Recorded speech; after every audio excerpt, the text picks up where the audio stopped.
Hey guys welcome to my channel. আমি মহারাজারা। এখন আমরা কথা বলবো হচ্ছে সেন্সার বোর্ড ভার্সেস বরবাদ টিম বলা যেতে পারে। অলরেডি সোশ্যাল মিডিয়াতে বিভিন্নভাবে লেখালেখি চলছে। আমি কিছু পোস্ট পেলাম, সেটা থেকেও তোমাদেরকে কিছু বক্তব্য বলি এবং অলরেডি পৌশালীদের ভিডিওটাও দেখলাম। এসকে যে পক্ষ থেকে সেখান থেকে এই পোস্টটা করা হয়, এসকে খান এসকে, তিনি লিখেছেন 12 মিনিট কাট সাপেক্ষে আগামীকাল সেন্সার পাচ্ছে বরবাদ, মুভির সব ভায়োলেন্স সিন বাদ দেওয়া হবে। মানে যে সিনেমাটার সাবজেক্ট বা জনার, প্রত্যেকটা সিনেমা তো একটা জনার হয়, তো সেই সিনেমার জনার যে সিনেমার জনার হচ্ছে ভায়োলেশন জনারের, মানে রোম্যান্টিক ভায়োলেন্ট ফিল্ম যেটা, সেই সব দৃশ্য কেটে বাদ দিয়ে দিতে হবে। এবং বাদ দিয়ে দেওয়া হলো আর কি বলা যেতে পারে, সো কল্ড বলা যেতে পারে, বাদ দিয়ে দেওয়া হলো 12 মিনিটের সিন। আচ্ছা, এবার এইটা একটা পোস্ট। এর পরবর্তী, আমি সত্যি বলছি সত্যতা জানি না কিন্তু এই পোস্টগুলো, ঠিক আছে। আচ্ছা, তার পরবর্তীতে আবার খান এসকে থেকে 24 মিনিট আগে এই পোস্টটা করা হয়। এই যে এই পোস্টটা করা হয়, কত বড় ষড়যন্ত্রের শিকার আজকে এই যে গানটা উড়ে গেল। এটা তো আমার এখন মনে হচ্ছে রীতিমতো শাকিব খান মানে বাংলাদেশের শত্রু কি, মানে যারা বাংলাদেশের শত্রু বা সেন্সার বোর্ডের শত্রু, এরকম কিছু কি? মানে সিরিয়াসলি আমার এটা, মানে আমি জাস্ট প্রশ্ন করছি, আমি জানি না, আমার অন্য দেশের কোনো একটা মন্তব্যকে নিয়ে বক্তব্য রাখা উচিত নয় বলে আমি সেই প্রশ্নে যাচ্ছি না, সেই দিকে যাচ্ছি না। তবে আমার মনে হয় যে এই কথাটা বলা উচিত যে সত্যিই কি শাকিব খানের সাথে কোনো শত্রুতা আছে। কারণ এই লাইনটা পড়লে তোমরা বুঝতে পারবে, কিছুদিন আগেই ভয়াল নামের একটা সিনেমা অ্যাডাল্ট সার্টিফিকেট পেয়েছে কোনো রকম কাট ছাড়াই। তাহলে বরবাদকে কেন সেন্সারে 12 মিনিট বাদ দিতে বলা হচ্ছে? এখন থেকেই স্পষ্ট যে তাদের একমাত্র শত্রু শাকিব খান। এটা শাকিব খানের ফ্যান্সরা লিখছে, আমি বলছি না।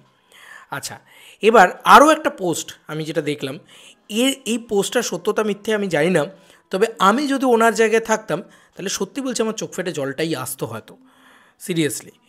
তো সেই পোস্টটাও আমি তোমাদেরকে দেখাচ্ছি, সেটাও কিন্তু খুব মানে পেনফুল একটা পোস্ট আর কি বলা যেতে পারে। যাই হোক, আমি জাস্ট নেটওয়ার্ক ইস্যু হচ্ছে, ওয়েট।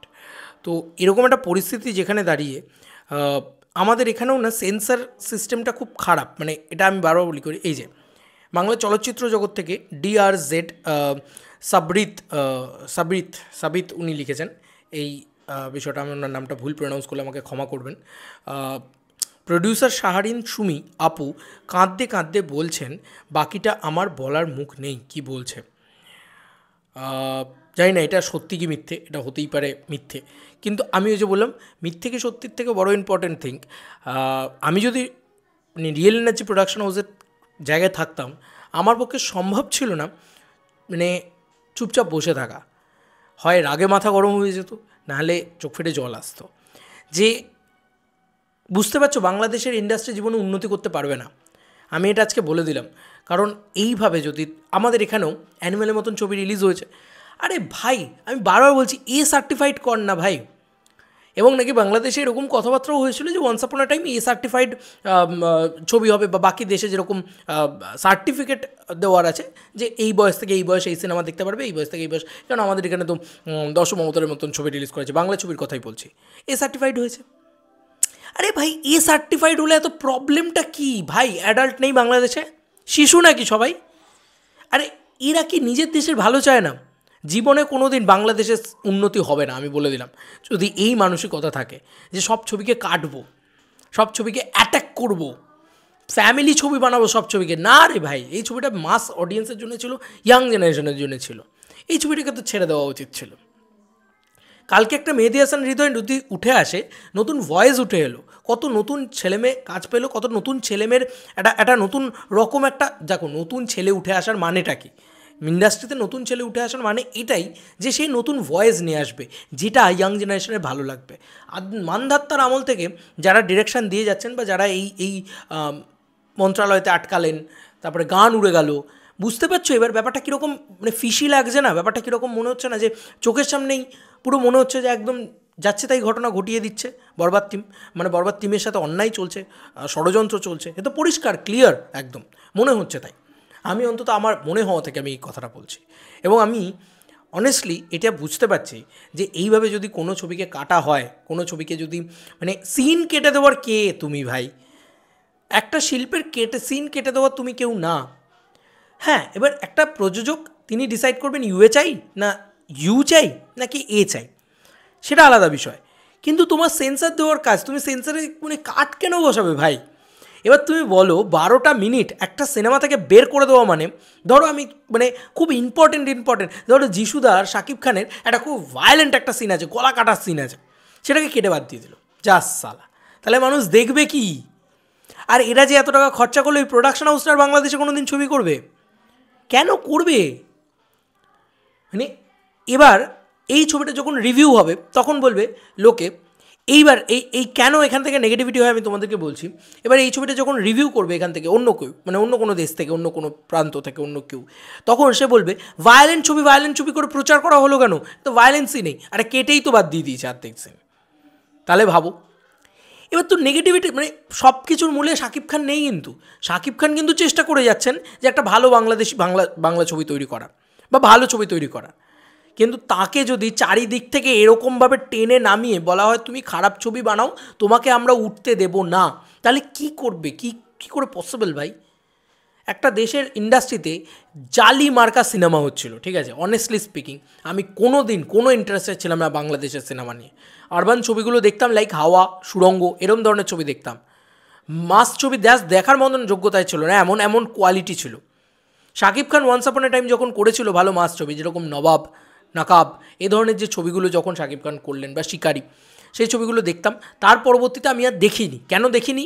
তার মানে পরিষ্কার মানে উদাহরণ তোমরা বুঝতেই পারছো, জঘন্য সিনেমা হতো, বসে দেখার মতন সিনেমা হতো না। দোষটা শাকিব খানের না, দোষটা মানে একটা ইন্ডাস্ট্রি কোনোভাবে ইভলভ হতে চায় না, মানুষ উন্নতি করতে চায়, সব বাকি দেশ কত এগিয়ে গেছে, এইভাবে বাংলাদেশ এগোবে? আমি জানি না কোনো দেশ নিয়ে এভাবে সমালোচনা করা ঠিক কিনা, কিন্তু যারা বাংলাদেশে থাকেন তারা আপনারা বলুন। কালকে অনেকে শুনছি আন্দোলনে নামবে, আমি জানি না কী হবে এই ছবিটার সাথে।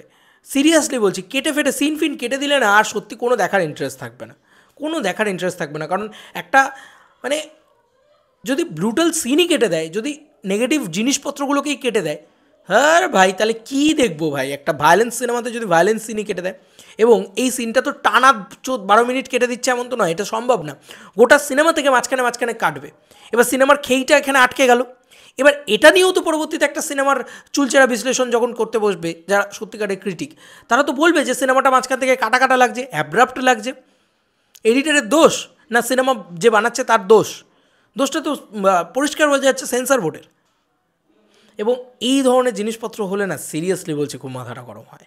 মানে আমি এখানকার সেন্সর বোর্ডকেও আমি সবসময় বলি যে ভাই এই যে সিন কাটা, এগুলো জাস্ট মেনে নেওয়া যায় না। শিল্পের ওপরে তোমরা কে কাঁচি চালানোর?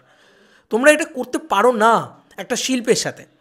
হ্যাঁ, তুমি বলতে পারো যে এই ছবিটা এই দর্শকের জন্যে, এই ছবিটায় আমরা সিন কাটবো না, কিন্তু এই দর্শক মানে এইটা আমাদের এখানেও আছে যে আইডি প্রুফ দেখিয়ে তোমরা 18+ ঢোকো সিনেমা হলে। না, তা তো নয়। কেন এত পিছনে কেন লাগছেন? বড় ছবি তো হবে না আপনাদের ইন্ডাস্ট্রি, তো জাস্ট আমরা তো দেখতাম না কোনো দিন। আমি সত্যি বলছি, আমি কোনো দিন দেখতাম না। আমি তুফান দিয়ে শাকিব খানের ছবি আমার এখানে ফার্স্ট ডে ফার্স্ট শো হলে গিয়ে দেখেছি। কেন? কারণ the biggest megastar of Shakib Bangladesh, তাই জন্যে, এবং তার সঙ্গে সঙ্গে একটা মাস কমার্শিয়াল প্রপার ছবি দেখতে পেয়েছিলাম। সেখানেও মুন্ডুর শটটাকে আপনারা ব্লার করে দিয়েছিলেন। এটা একটা জীবনে হবে না এইভাবে বড়। এবং ইন্ডাস্ট্রিতে আবার ওই ফালতু জায়গাতেই পৌঁছে যাবে ইন্ডাস্ট্রি, যেখানে ওই 2 কোটি 2.5 কোটিতে সিনেমা তৈরি হবে, এবং সেই সিনেমাগুলো বসে দেখার মতন হবে না, যাত্রার মতন লাগবে সেগুলো সিনেমাগুলো দেখতে। একটা প্রডিউসার চেষ্টা করছে 15 কোটি টাকা দিয়ে একটা ছবি নির্মাণ করার। Shakib Khan the biggest megastar of Bangladesh, তিনি চেষ্টা করছেন একা একটা মেগাস্টার হয়ে একটা ইন্ডাস্ট্রিকে টেনে নিয়ে যাওয়ার। কিন্তু দেখো চারিদিক থেকে লোকে আটকাচ্ছে ভাই। কে এসে আগডুম বাগডুম কথা বলে দিচ্ছে সিনেমা নিয়ে বাইরে এসে, কে আবার সেন্সারে 12 মিনিট কেটে দিচ্ছে। আরে ভাই আনকাট সেন্সার দরকার, কিসের জন্য কাটছিস ভাই? আমার তো এটাই বক্তব্য ভাই, কেন কাটছো? একটা সিনেমার তো এসেন্সটাই নষ্ট হয়ে গেল, যে মূল যে রসটা সেটাই নষ্ট হয়ে গেল। কী আর হবে? মানে এই দেখবে যদি সত্যি কারোর ট্যালেন্ট থাকে না, তারা বাংলাদেশ থেকে বাইরে এসে অন্য কোনো দেশে গিয়ে, অন্য কোনো জায়গায় গিয়ে হয়তো পৃথিবী বিশ্বে একটা দারুণ দাপট তৈরি করবে। আর যারা সত্যি ট্যালেন্টেড, লাইক মানে রাফি বলতো না, রাফি একটা ইন্টারভিউতে একটা খুব সুন্দর কথা বলেছিল, রায়ান রাফি, আমি একটা কোট নিচ্ছি, রায়ান রাফি খুব সুন্দর একটা কথা বলেছিল যে আমি সেন্সার পাওয়ার জন্যে, এটা আমাদের এখানে আমি একটা মানে বলি, মানে স্বয়ং সত্যজিৎ রায় এটা করতেন, যে মানে এমনভাবেই দেখাতেন লাইক হীরক রাজের দেশে একটা পলিটিক্যাল ছবি, এটা যত বয়স বাড়ে তখন মানুষ বুঝতে পারে, কিন্তু এমন বাচ্চাদের মোড়কে দেখাতেন যে আরামসে সেন্সার পেয়ে যেত ছবিটা, ব্যান্ড হতো না ছবিটা। তো as simple as that Raihan Rafi তুফানের ভিতরে যে সমস্ত জিনিসপত্র দিয়েছে, পলিটিক্যাল জিনিসপত্র, ভুল ট্যাকটিক্স, প্রথম ডায়লগই ছিল শাকিব খানের ভুল ট্যাকটিক্স। তো বাংলাদেশের পলিটিক্যাল সিনারিওটা সম্পর্কে যারা একটু অবগত তারা জানে যে ওটা কাকে পোক করা হচ্ছে, কীভাবে পোক করা হচ্ছে, কীভাবে এ করা হচ্ছে। বাট ওটা এত কমার্শিয়াল ছবির ভিতরে এমনভাবে ইমপ্লিমেন্ট করেছে রাফি যে ও কাটারই জায়গা দেয়নি, তাও ওর মুন্ডু কাটার শটটাকে কেটে দিয়েছিল। তো এরকম একটা ব্যাপার। এবার এরমভাবে ছবি তৈরি হবে, হেই কিছু না কিছু করে আটকাতে তো পারবে না। মানে ওই যে বলে না যে নতুন জিনিস ইভলিউশন আসবেই, আটকানো সম্ভব নয় ভাবে। তবে দেখলে গাপিত্তি জ্বলে যায় এবং সেটাই তোমাদের সাথে শেয়ার করলাম। খুব বিরক্তিকর একটা বিষয় হয়েছে। এবার জানি না এই 12 মিনিট কাটা বরবাদি আমাদেরকে দেখতে হবে কি না। মানে আমি তো অন্তত বাংলাদেশেই বরবাদ ছবিটা দেখবো না। এবার যদি আমাদের এখানে যদি ছবিটার অরিজিনাল ভার্সনটা দেখতে পাই ফাইনালি খুব ভালো হয়। আমি তো ভাই মানে হাত জোর করে প্রোডাকশন হাউসকে রিকোয়েস্ট করছি যেন ওটিটিতেই 12 মিনিটের শট আলাদা করে এক্সট্রা দেওয়া থাকে, যদি এখান থেকে কেটে দেওয়াও হয়, ঠিক আছে? কারণ আমি এটা দেখতে চাই, পাতি বাংলা কথা আমি এটা দেখতে চাই, সিনেমাটা আনকাট দেখতে চাই ভাই। হ্যাঁ, ফালতু বিরক্ত লাগলো, মানে এই জিনিসটা দেখেই আমার এত খারাপ লাগছে। আমি যদি প্রডিউসারের জায়গায় থাকতাম না, মানে প্রচণ্ড সত্যি হাওয়াও করে কাঁদতাম হয়তো।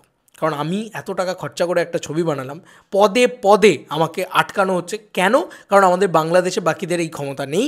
আমাদেরকে মানে এরকম একটা ব্যাপার স্যাপার তোমাদের তৈরি হয় যে আমাদের বাংলাদেশে বাকিদের এই ক্ষমতা নেই, এই লেভেলটায় আমরা রিচ করতে পারবো না বলে যে বানাচ্ছে তাকে টেনে নিচে নামাবো।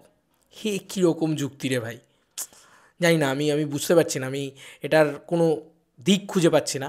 এবং 12 মিনিটের শর্ট কেটে দেওয়া ভাই, লোকে 1 মিনিট কাটে, 1.5 মিনিট কাটে, বা হয়তো 30 সেকেন্ড কাটে। 12 মিনিটের শর্ট, বুঝতে পারছো? 12টা মিনিট, লং টাইম কিন্তু এটা। যাই হোক, শাকিব খান কোনো দিন আর ভালো কাজ, মানে শাকিব খান বাংলা ইন্ডাস্ট্রির জন্য, আমি গোটা বাংলার কথা বলছি, এপার বাংলা ওপার বাংলা সব মিলিয়ে বলছি, প্রথম কোনো স্টার হয়তো নিজের ঘাড়ে এত একটা নেগেটিভ শেড ক্যারেক্টার নিয়েছে, ঠিক আছে? মানে একটা সুপারস্টার যে মানে যার টিজারের প্রেজেন্টেশন হচ্ছে সে রেপিস্ট, সে মার্ডারার, এরকম একটা ক্যারেক্টার সে নিয়েছে, এরকম একটা প্রেজেন্টেশন সে নিয়েছে, অ্যাপ্রুভ করেছে। তো তার মতন এত বড় একটা স্টার সে নিতে পেরেছে এই জিনিসটা। কিন্তু তারপরে দেখো, সে তো ইভলভ করে গেছে, কিন্তু গোটা দেশের যে মানে সিস্টেমটা, সেটার যে খোকলাটা, সেটা কি করে হবে, সেটা কি করে করা যাবে? কারণ 12 মিনিট যদি একটা সিনেমা থেকে কেটে দেওয়া হয় তাহলে তো বোঝা যায় যে আপনারা কুপমণ্ডক, আপনারা মানুষকে ভালো কিছু দেখতে দেবেন না। এটার মানে এই নয় যে বাংলাদেশের সাধারণ সিনেপ্রেমী মানুষ তারা সত্যি সত্যি সেটা না দেখে বসে থাকবে, থোড়াই না অপেক্ষা করবে। কত সাইটস আছে, কত কিছু আছে, আটকাতে পারবেন এভাবে? ফালতু। চলো বন্ধুরা, নতুন কোনো ভিডিওতে দেখা হবে, ভাই।